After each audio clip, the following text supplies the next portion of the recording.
Le jeune Naël, il était français.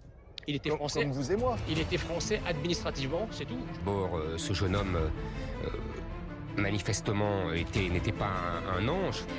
Les revendications qui sont faites au-delà de Naël, c'est la haine de la France.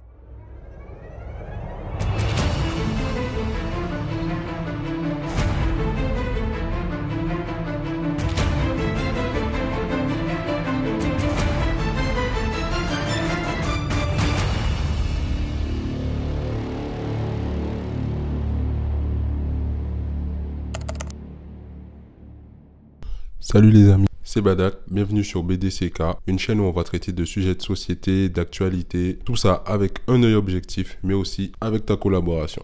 Le cas Naël, c'est donc cet adolescent qui est mort le 27 juin 2023 sous les balles de la police à Nanterre suite à un refus d'obtempérer et une course-poursuite. Alors ce drame n'est pas sans nous rappeler à nous Guadeloupéens le cas Claude Jean-Pierre, un homme de 67 ans qui est décédé en novembre 2020 suite à un contrôle de la gendarmerie alors qu'il regagnait son domicile. Les faits se sont déroulés dans la commune de Déé en Guadeloupe. L'affaire Clodo avait vivement ému la population tant la mort de l'homme semblait brutale et inexpliquée avec de nombreuses zones d'ombre qui planent là encore sur le dossier. Une vidéo y sera d'ailleurs consacrée très bientôt sur cette chaîne. Mais le canal étant tellement représentatif des stigmates que porte la société française, la récupération politique, les violences, les appels au calme de mères dépassées qui ne savent plus quoi faire, et même les non-appels au calme d'une partie de la gauche m'ont vivement poussé à m'intéresser à ce sujet tellement symbolique des fractures sociales françaises actuellement. D'ailleurs, ne perdons pas de temps, le cas Naël, c'est maintenant et on attaque tout de suite avec la présentation des faits. Les faits se déroulent donc le 27 juin 2023 sur la place Nelson Mandela à Nanterre lorsque le corps du jeune Naël gît sur le sol avec un ambulancier qui tente de le réanimer. Le jeune homme aurait reçu un tir mortel d'un policier suite à un refus d'obtempérer et selon un premier rapport des deux agents, Naël accompagné de deux passagers aurait mis la vie des policiers en péril en leur fonçant dessus. Mais cette première version va être mise à balle par un élément certainement déterminant dans l'enquête. En effet, une vidéo où on voit Naël abattu froidement par le policier devient virale sur les réseaux sociaux et choque grandement l'opinion publique. Bientôt, le sentiment de tristesse laisse place à une indignation générale sur la place Nelson Mandela dans tout l'Hexagone, car cette vidéo choquante fera le tour de la France en quelques heures seulement. Et si l'émotion semble partagée de tous, les avis divergent néanmoins sur la nécessité du tir du policier à ce moment-là. En effet, là où certains voient une légitime défense et une volonté d'arrêter un véhicule fou qui allait faire des dégâts plus longs, d'autres y voient une exécution froide et sans pitié. Les avis à ce sujet sont donc radicalement opposés et on se retrouve avec un pays fracturé entre les banlieues qui s'embrasent et prennent très rapidement le cas Naël pour une injustice totale, un gouvernement qui bien évidemment appelle à la plus grande prudence et beaucoup de soutien à la police ainsi qu'au policier responsable du tir et à son collègue lui aussi acteur pendant l'intervention. Suite à la vague d'émotions que suscite ce drame, plusieurs personnalités publiques vont réagir avec indignation, de Nawal Madani à Omar Sy en passant par Kylian Mbappé. Les réactions des personnalités issues de la communauté sont clivantes et immédiates. Cette vague de réactions spontanées et épidermiques voit s'opposer face à elle une autre vision des choses, amenée notamment par des syndicats de police et des partisans d'extrême droite. Quand Kylian Mbappé dit avoir mal à sa France par exemple, il est immédiatement repris de voler par l'ancien polémiste Éric Zemmour qui dans un moment de deuil pourtant tient à préciser que le jeune Naël n'était pas un ange. Le syndicaliste Bruno Attal semble vouloir aller un peu plus loin dans la provocation et dit préférer une racaille morte qu'un policier mort. À chacun son électorat. Plus qu'un déchirement politique, ces prises de position opposées les unes aux autres sont très représentatives de la cassure sociale et ethnique qui existe en France et cela est bien dommage dans un moment de deuil et de souffrance pour toute une famille. Car oui, si certains l'ont oublié, le principal sujet de ces dernières semaines est bien la mort de Naël et pas les violences qui ont été faites par la suite, même si ces dernières sont bien évidemment d'une gravité extrême. On déplore d'ailleurs à ce jour d'autres victimes lors de ces émeutes, un homme décédé en Guyane d'une balle perdue en pleine tête, sans compter les agressions de dizaines de policiers et d'autres faits très graves, comme par exemple l'agression du maire de l'Haye-les-Roses qui a échappé lui et sa famille à une fin tragique lors d'une attaque presque mortelle. Le gouvernement se voit d'ailleurs contraint de s'opposer à ces violences et le garde des Sceaux, Éric Dupond-Moretti, évoque la responsabilité des parents dans les événements qui ont suivi et qui ont plongé la France dans la terreur totale. Alors mon avis sur le sujet, je l'avoue, il est assez tranché. Il faut quand même respecter la présomption d'innocence du policier, mais face à des faits d'une telle violence, j'ai du mal moi à cacher mon indignation. Car même au-delà du drame, certains événements sonnent cependant comme de vraies provocations.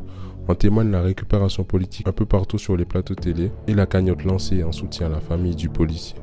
Non pas que je sois contre la cagnotte mise en place pour aider la famille qui elle aussi doit traverser des moments très difficiles, Mais faire de la récupération politique publiquement, conduisant une mère à voir l'assassin de son fils récompensé et devenir millionnaire, c'est un peu moyen. Le but de cette vidéo n'est évidemment pas de semer une haine anti-flic, mais plutôt d'essayer de comprendre comment un être humain a pu perdre la vie aussitôt, car ce dernier, à 17 ans, avait toute la sienne devant lui. Si certains ne semblent pas vouloir s'avancer, Jean-Pierre Colombier s'est apporté un œil lucide dans l'émission du Média pour tous de Vincent Lapierre, où il livre une analyse assez objective qui nous donne un premier élément sur la nécessité du tir et sur l'ambiguïté des lois qui peuvent conduire à ce genre de drame, comme dans le cas de Naël. Si par exemple on avait doté les policiers de caméras, cette affaire-là n'aurait jamais eu lieu.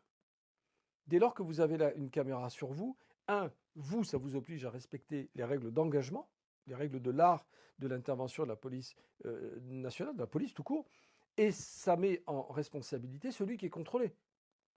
Mais l'intérêt de tout ça, c'est pas simplement qu'on fasse de belles images, ça permet aussi à la justice d'avoir la meilleure appréciation sur les faits, sur ce qui a été commis. Le président de la République avait lui-même qualifié d'inacceptable la mort d'un jeune lors de sa première sortie médiatique sur le drame. Si l'enquête suit toujours son cours, les commentaires et les avis concernant l'acte restent nombreux et divers. Mais à l'approche du 14 juillet, l'inquiétude est grandissante quant à la sécurité de tout un chacun, notamment dans les grandes agglomérations. J'ai même le sentiment personnel qu'il y a une volonté venant d'en haut de faire diversion sur la gravité des faits, et depuis quelque temps nous n'entendons plus parler de la jeune victime, mais qu'il est plutôt question d'évoquer le lâcher-prise de certains parents, l'opportunisme des casseurs qui n'ont aucune revendication sincère, et la détestation de la France chez une population supposée issue des banlieues, tout cela symbolisé entre autres par le vandalisme extrême face à des symboles de la République. Si je devais livrer un avis personnel pour conclure sur ce sujet, je me désolidariserais évidemment de toute forme de violence, encore plus quand celles-ci viennent directement handicaper une population démunie et en marge de la société. Cependant, pour être totalement impartial, il faut avoir l'ouverture d'esprit de relever que placer une partie de la population dans des zones urbaines où l'accès à l'emploi, aux services publics et où bon nombre de libertés individuelles semblent être brimées, c'est mettre de l'huile sur le feu, encore plus dans une société de consommation qui pousse au gain et à la facilité. On ne peut cependant pas nier qu'il existe une réelle crise identitaire chez certains jeunes ou même moins jeunes, pas seulement issus de l'immigration, mais dans un sens plus large des anciennes colonies françaises. J'ai souvent entendu dire que les ombres n'existaient que grâce à l'absence de lumière et que la haine n'existait donc que quand il y avait un manque d'amour. Et je trouve cette métaphore magnifique pour fermer la boucle, car il faudra passer par un amour mutuel pour penser les cicatrices d'un passé profond et douloureux, et ainsi construire ensemble dans l'égalité et le respect de chacun une nouvelle histoire. Et les amis, cette vidéo touche déjà à sa fin. Effectivement, il n'y a pas grand chose à dire, l'enquête est en cours, les faits sont assez récents. On dispose donc de peu d'éléments pour se faire un avis catégorique sur la situation. On peut néanmoins souhaiter que les victimes reposent en paix, que la vérité soit faite et que justice soit rendue sur cette affaire. Si ça vous a plu, pouce bleu, abonnez-vous et on se retrouve bientôt. C'était Badak.